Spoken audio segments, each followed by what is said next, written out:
बिस्मिल्लाहिर्रहमानिर्रहीम। Icom part 2 के students को अकाउंटिंग की ऑनलाइन क्लास में खुश आमदीद। अच्छा जी, आज की क्लास में हमारी एक बड़ी ही इम्पोर्टेंट एडजस्टमेंट है। एडजस्टमेंट्स हम लास्ट लेक्चर में कर चुके हैं। ईयर्स की एडजस्टमेंट करनी है। आज हमने ईयर्स की एडजस्टमेंट सीखनी है हमने कि ईयर्स की एडजस्टमेंट को हम कैसे करते हैं और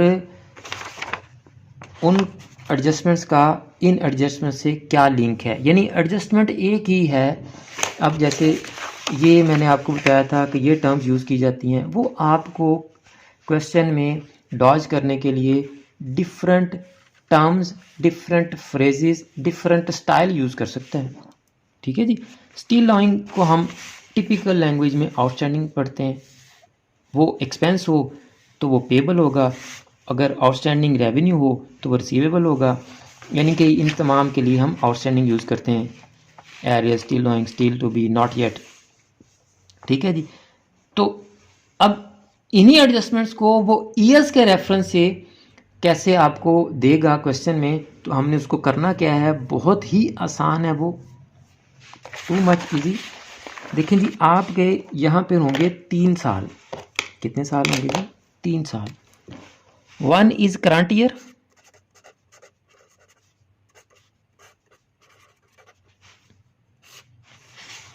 और फिर आपका होगा जी previous year,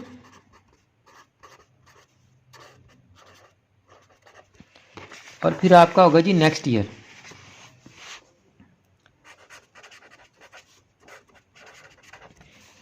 current year, previous year और नेक्स्ट ईयर। अब करना क्या हमने, चाहे वो रेवेन्यू है चाहे वो एक्सपेंस है, अगर उनका ताल्लुक, उनका लिंक करंट ईयर से है तो आप उनको ऐड कर देंगे। अगर उनका ताल्लुक करंट ईयर से है तो हम उनको क्या कर देंगे जी, ऐड कर देंगे। अगर उनका ताल्लुक या लिंक अगले या पिछले साल से है तो हम उनको क्या कर देंगे जी, माइनस कर देंगे। अगर उनका ताल्लुक अगले या पिछले सालों से है तो हम उनको माइनस कर देंगे। ये बहुत ही आसान कॉन्सेप्ट है, इसमें कोई मुश्किल बात भी नहीं है। मैचिंग कॉन्सेप्ट यही कहता है कि जो करंट पीरियड है आपका, करंट फाइनेंशियल ईयर या अकाउंटिंग ईयर जो आपका है, आपने अपने रेवेन्यू और एक्सपेंसेस उस ईयर के लेने हैं। यानी आपने करंट ईयर में कुछ सर्विसेज ली हैं तो आपने पैसे भी, जो उसकी कॉस्ट है, जो पैसे आपने पे करने हैं, वो भी उसी ईयर में चार्ज करने हैं। ये नहीं कि आपने सर्विस ले ली है, पेमेंट अगले साल करें तो अगले साल का एक्सपेंस तो नहीं है, तो पिछले साल का एक्सपेंस था, तो आपने अभी देने हैं तो आप उसको रिकॉर्ड कर लें कि आपने देने, एक्सपेंस में ऐड कर लें। यानी सैलरीज हमने अभी देनी है, करंट ईयर की देनी है, देंगे अगले ईयर में, तो लेकिन हम उस करंट ईयर के जो सैलरीज का एक्यूमुलेटेड एक्सपेंस है उसमें वो जो सैलरीज अभी पे करनी है, आउटस्टैंडिंग हैं, पेएबल हैं, उनको हम ऐड कर लेंगे। ये कॉन्सेप्ट हम पहले भी इन एडजस्टमेंट्स की सूरत में पढ़ चुके हैं जी। तो अब आपको क्वेश्चंस में किस तरह से देगा वो भी हम देख लेते हैं जी। क्वेश्चंस में किस तरह से देगा वो भी देख लेते हैं और एक क्वेश्चन ही सॉल्व कर लेते हैं।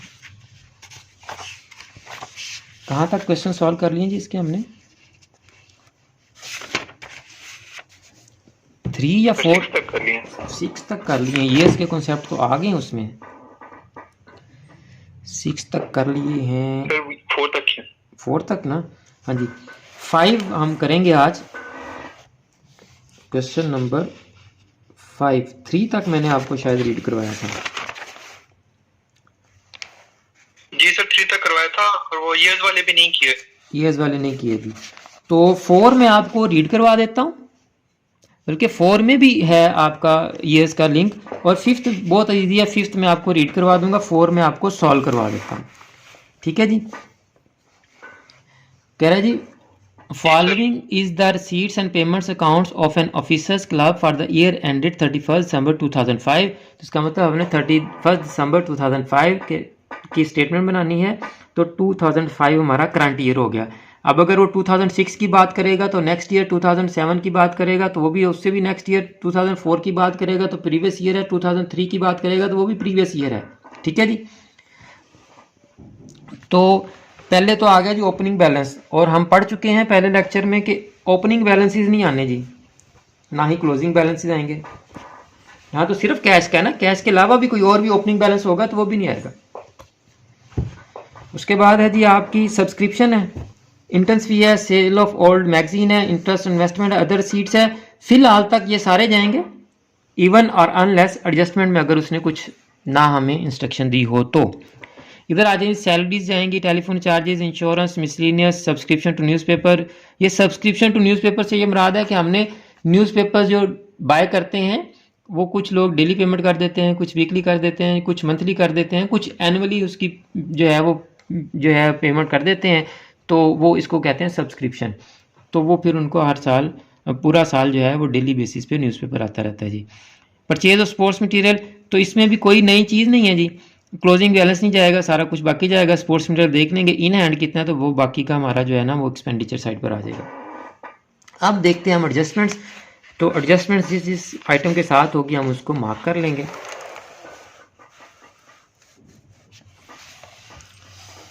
तो वो हमें कह रहा है जी 2004 दिसंबर 31। अब देखें जी 2004 दिसंबर 31 अकाउंट किस ईयर के बनने हमारे, 2005 के।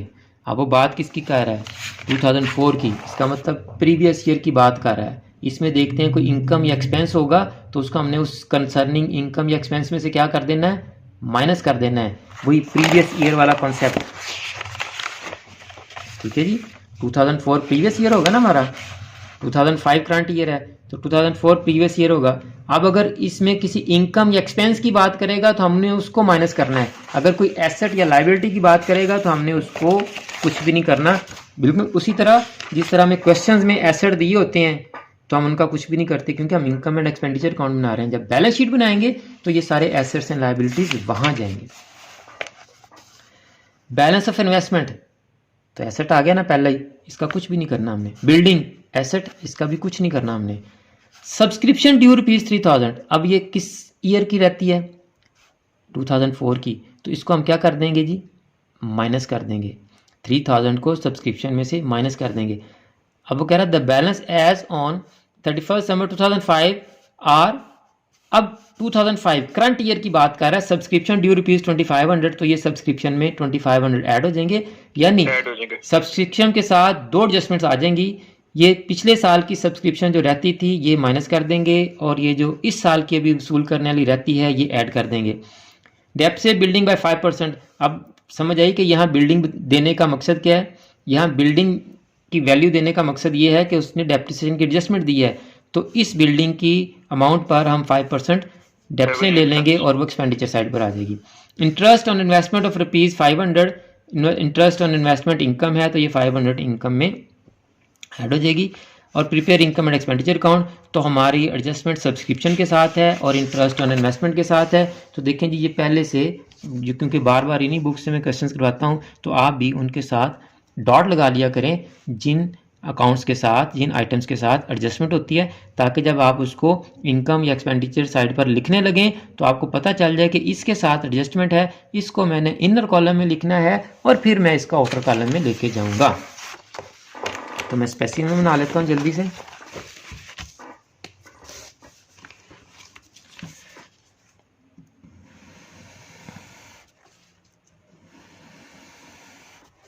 सर मेरा आपसे एक सवाल भी था, फिर इसके एंड में बताइएगा। जी पूछ लें, ये स्पेसिफिक बनाते बनाते पूछ लें आप। सर वो एक जगह पे ना लिखा हुआ था खाली न्यूज़पेपर। अब सर न्यूज़पेपर अगर हमारे पास एक पड़ा हुआ है, हम उस पर डील नहीं कर रहे, वो हमारे बिजनेस का हिस्सा नहीं है, तो सर वो हमारे लिए एक एसेट है। नहीं नहीं नहीं, तो नहीं, अगर नहीं। सर वहाँ पे अच्छा, न्यूज़पेपर तो बेटा वो एसेट तो वो होता है ना जिससे हम वेल्थ जनरेट करते हैं। पर सर एक हमारे पास एक आइटम है न्यूज़पेपर का, हमारे पास बल्क नहीं है, हमारे पास एक आइटम है। देखिए जैसे कैलकुलेटर एक है, ये मेरा एसेट है कैलकुलेटर। जी जी, कैलकुलेटर तो स्टेशनरी में आएगा ना, ऑफिस इक्विपमेंट में आएगा। तो न्यूज़पेपर आपका एसेट कैसे होगा, सवाल क्योंकि सर मैंने उसको बाय कर लिया, वो मेरी प्रॉपर्टी है, वो मेरे कंट्रोल में है। बेटा बाय तो आप जो सेलेबल गुड्स होते हैं वो भी बाय करते हैं, लेकिन आप उनको एसेट्स तो नहीं डिक्लेयर करते। पर सर वो बल्क में होते हैं, हम उसमें डील करते हैं, उसकी ट्रांजैक्शंस होती हैं, हम उसको सेल परचेज में यूज करते हैं। इसको हम सेल परचेज में तो यूज नहीं कर रहे हाँ न्यूज़पेपर को। जी जी, सेल परचेज में यूज, देखें एसेट आपकी पोजेशन में हो, नो डाउट उसको एसेट कहते हैं हम, लेकिन उससे हम जो है एक तो इनकम जनरेट करते हैं, दूसरा वो एसेट जो है वो आपका लॉन्ग रन में होता है, लंबे अरसे के लिए। और देखें, आपने परचेज की कोई मशीनरी, ठीक है, तो वो आपका एसेट है। अब आपका वो एसेट क्यों है भला? कि आपने उससे मज़ीद इनकम जनरेट करनी है, ठीक है। तो ये एसेट्स की डेफिनेशन में पोजेशन नो डाउट है, ये आपकी पोजेशन में ही है। लेकिन देखें, उसके साथ साथ जब हम कैपिटल और रेवेन्यू जो है वो एक्सपेंडिचर की जो डिटेल्ड डेफिनेशंस हैं, जो पार्ट 1 में हमने पढ़ी थी, जिसमें कैपिटल और रेवेन्यू एक्सपेंडिचर के 8-8, 10-10 पॉइंट्स थे, उन सब पॉइंट्स को भी तो मद्देनजर रखें ना, कि सिर्फ पॉइंट समझ आ गया। आप कह रहे हैं कि प्रोडक्शन जब होगी, प्रोडक्शन प्रोसेस जब आएगा तब वो आपका एसेट डिक्लेयर होगा। हाँ, तब वो, क्योंकि उससे आप वेल्थ जनरेट कर रहे हैं, और वेल्थ जनरेट करने के लिए अगर आपका वो लॉन्ग रन है तो वो एसेट हो जाएगा। और अगर देखें, वेल्थ जनरेट करने के लिए ही तो आपने बंदे रखे हैं जिनको सैलरीज दे रहे हैं, ठीक है। इसी तरह वेल्थ जनरेट करने के लिए आप और छोटे छोटे रिकरिंग नेचर के करते हैं, वो रेवेन्यू में आ जाते हैं वो भी सपोर्टिंग, वो रेवेन्यू एक्सपेंडिचर हो जाएंगे ना। और जो लॉन्ग रन के लिए करते हैं वो आपके एसेट्स हो जाते हैं। उसमें आपने देखा होगा डेफर्ड रेवेन्यू एक्सपेंडिचर भी पढ़े थे हमने, बिल्कुल सर, कि जी वो आप हैं तो रेवेन्यू जो बार बार कर रहे हैं, हम न्यूज़पेपर का खर्चा बार बार कर रहे हैं, हर माह आपको पैसे देने पड़ रहे हैं, रिकरिंग नेचर का आ गया। तो रिकरिंग नेचर वाला आपका किधर आ जाएगा? रेवेन्यू एक्सपेंडिचर में आएगा वो। अब अगर आप एक ही दफ़ा जो है वो एक खर्चे को करते हैं और 8-10 साल तक आपको नहीं करना पड़ता, तो वो आपका कैपिटलाइज्ड एक्सपेंडिचर होगा, ठीक है ना। अब अगर वो हम वाइट वॉश करवाते हैं हर साल या दूसरे साल करवा लेते हैं, तो वो तो आपका रेवेन्यू एक्सपेंडिचर है।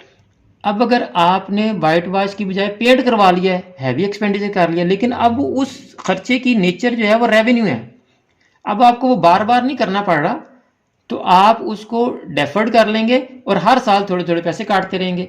बेसिकली ये जो आपके एसेट्स होते हैं अल्टीमेटली वो भी एक्सपेंडिचर ही, वो भी एक्सपेंसेस में ही आते हैं। डेप्रिसिएशन लेते हैं ना, अभी हमने डेप्रिसिएशन लेनी बिल्डिंग की, वो हमने कई सालों के लिए उससे बेनिफिट लेना है, न्यूज़पेपर से कई सालों के लिए बेनिफिट तो नहीं लेना ना, वो तो एक ही दिन में उसका बेनिफिट खत्म हो जाना है। जी सर, ठीक अब हमने एक एसेट जब बाय किया, फर्ज करें उसकी लाइफ टाइम हमने रखी जी 10 साल, यूजफुल लाइफ जो रखी है। अब हम उसका जो पूरा खर्चा है 10 साल का, फर्ज करें 10 लाख है, तो हर साल 1 लाख रुपए हम एक्सपेंडिचर साइड पर नहीं लिख रहे, उसको एक्सपेंसेस में डेप्रिसिएशन को नहीं लिख रहे, तो वो भी अल्टीमेटली एक्सपेंसेस में ही आएगा। तो इसलिए जो न्यूज़पेपर है ये आपका एक्सपेंडिचर साइड पर ही आएगा as an expense, revenue expenditure में। ठीक है जी, समझ आ गई आपको? तो क्वेश्चन है जी हमारा 4, हमने बनाना है जी इनकम एंड एक्सपेंडिचर अकाउंट से। इधर हमारे आएंगे जी एक्सपेंडिचर और इधर आएंगी हमारी इनकम्स। अच्छा जी, ये मैं इनको कंप्लीट ही कर दूं।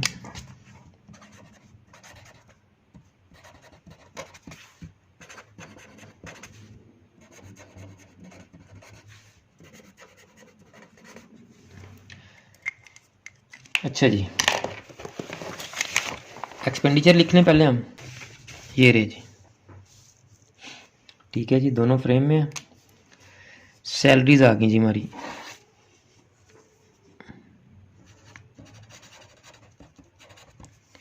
$3600 के।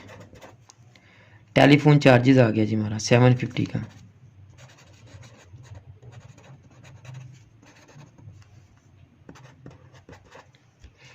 इंश्योरेंस आ गई जी हमारी 1200 की।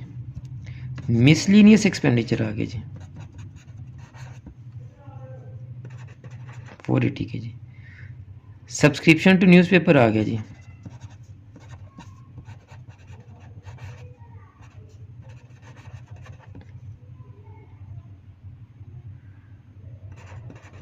640 का। अब देखें, स्पोर्ट्स मटेरियल परचेज किया जो हमने, उसने क्लोजिंग बैलेंस दिया हमें यहाँ पे? नहीं दिया ना, तो इसका मतलब ये हुआ कि सारे का सारा स्पोर्ट्स मटेरियल हम यूज़ कर सकेंगे। तो ये सारे का सारा आ जाएगा 6000 आपका एक्सपेंडिचर साइड पर।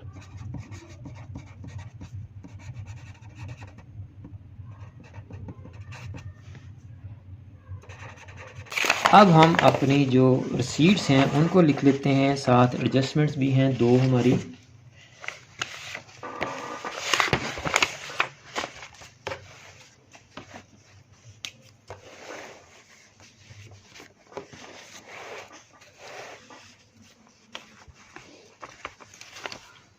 ओपनिंग बैलेंस नहीं आएगा जी, सब्सक्रिप्शन हमारी है 21,500।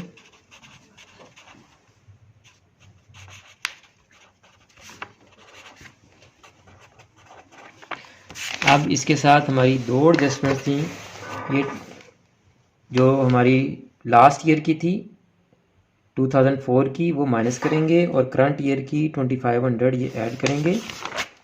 तो आप इसको लिख सकते हैं जी less previous year,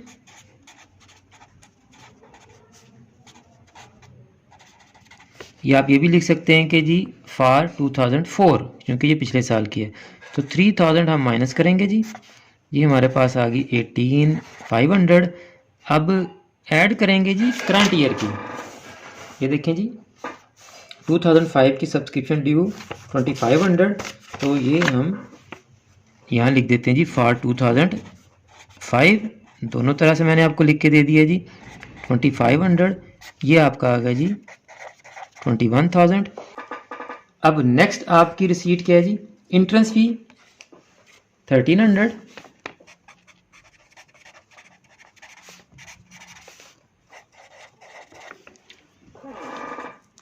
cell of old magazine 50,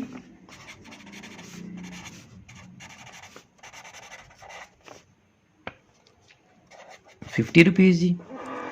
interest on investment देखें इसके साथ डॉट लगा है, इसका मतलब इसके साथ हमारी एडजस्टमेंट है, तो वो हम इसमें ऐड करके तो फिर टोटल उधर लिखेंगे मेन कॉलम में। इंटरेस्ट ऑन इन्वेस्टमेंट जी, तो ये हमारी है 500 प्लस ड्यू, रिसीवेबल, अक्रूड, जो मर्जी नाम दे दें आप यहाँ पर, 500 जी। तो ये आपकी आउटर कॉलम में आ जाएगी जी 1000। और लास्ट रिसीट हमारी अदर रिसीट्स